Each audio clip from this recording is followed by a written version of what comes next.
Hello everyone, আশা করি সকলে ভালো আছেন।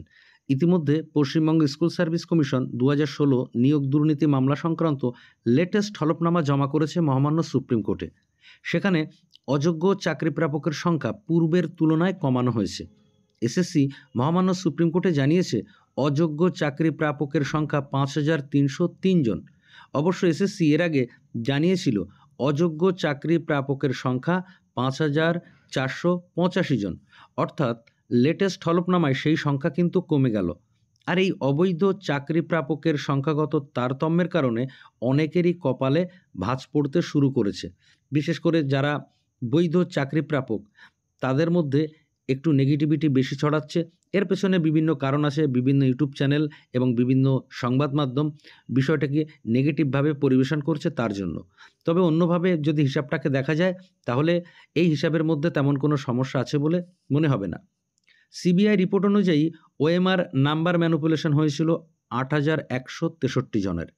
আর এসএসসির বক্তব্য অনুযায়ী এই ৮,১৬৩ জনের মধ্যে ৪,৩৩০ জন স্কুলে জয়েন করেছে, বাকি ৩,৮৩৩ জন রেকমেন্ডেড হয়নি। এখন যে ৪,৩৩০ জন জয়েন করেছিল তার মধ্যে এমন ২৩৯ জন রয়েছে যাদের নাম দুর্নীতির ২ জায়গায় রয়েছে। অর্থাৎ একই ব্যক্তির ২ জায়গায় নাম রয়েছে।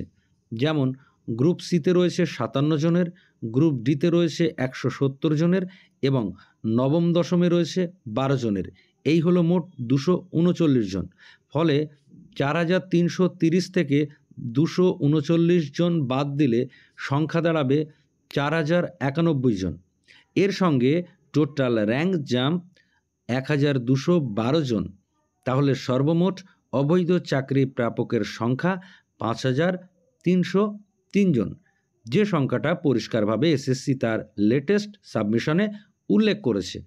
তাই স্কুল সার্ভিস কমিশন যে তার তথ্যকে পরিষ্কার করেছে সে বিষয়ে কোনো সন্দেহ নেই। তাই কতজন অবৈধভাবে চাকরি পেয়েছে আর কতজন বৈধভাবে চাকরি পেয়েছে সেটা কিন্তু পৃথক করা অবশ্যই সম্ভব, যদি মহামান্য সুপ্রিম কোর্ট সিবিআইয়ের উদ্ধার করা তথ্যকে মান্যতা দেয় তবে। অবশ্য আমরা প্রত্যেকে আশাবাদী ন্যায় বিচারের স্বার্থে, শিক্ষার স্বার্থে এবং মানবাধিকারের স্বার্থে যারা বৈধভাবে চাকরি পেয়েছেন তারা তাদের চাকরি ফিরে পান। সকলে ভালো থাকুন, সুস্থ থাকুন। ধন্যবাদ।